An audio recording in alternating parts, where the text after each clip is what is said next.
వంకాయ అలాగే టమాటా దోసకాయ పచ్చడి చేసుకున్నాను. ముందుగా వంకాయలను ఒక వంకాయలు 7-8 వంకాయలు అలాగే ఒక 7-8 పచ్చిమిర్చి కారం బట్టి మీరు వేసుకోండి.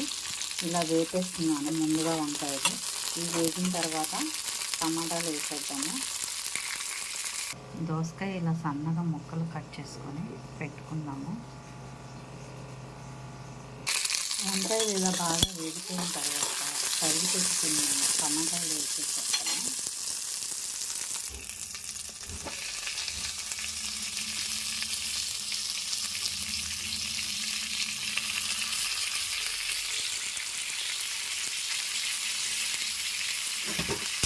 సాల్ట్ వేసి బాగా మగ్గనిస్తాము.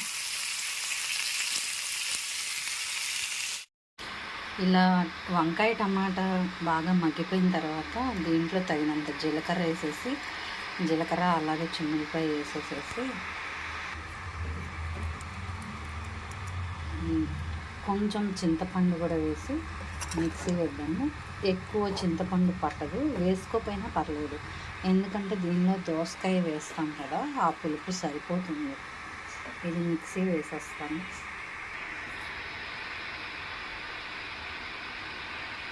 మిక్సీ వేసేద్దాము దీన్ని. అలాగే కొంచెం కొత్తిమీర కూడా వేసేద్దాము కట్ చేసి.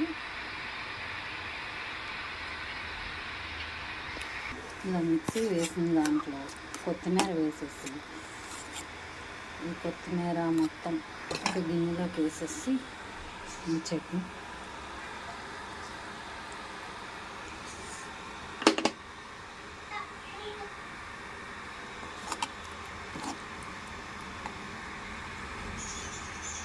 దీనికి తరిగి పెట్టుకున్న దోసకాయ ముక్కలు వేసేసి కలిపేసుకుందాము. అంతే, వంకాయ దోసకాయ టమాటో చట్నీ రెడీ అయింది. దీనికి తాలింపు పెట్టుకుంటే సరిపోతుంది. ఇది కలిపేద్దాము నీట్గా. ఇలా మొత్తం కలిపేసుకుందాం. నేను పచ్చిముక్కలే కలిపాను. దీనికి తాలింపు పెట్టుకుంటే వంకాయ దోసకాయ టమాటా chutney, mixed vegetable chutney ready అయిపోతుంది. ఒకసారి ఇలా ట్రై చేయండి, చాలా బాగుంటుంది. Okay, thank you.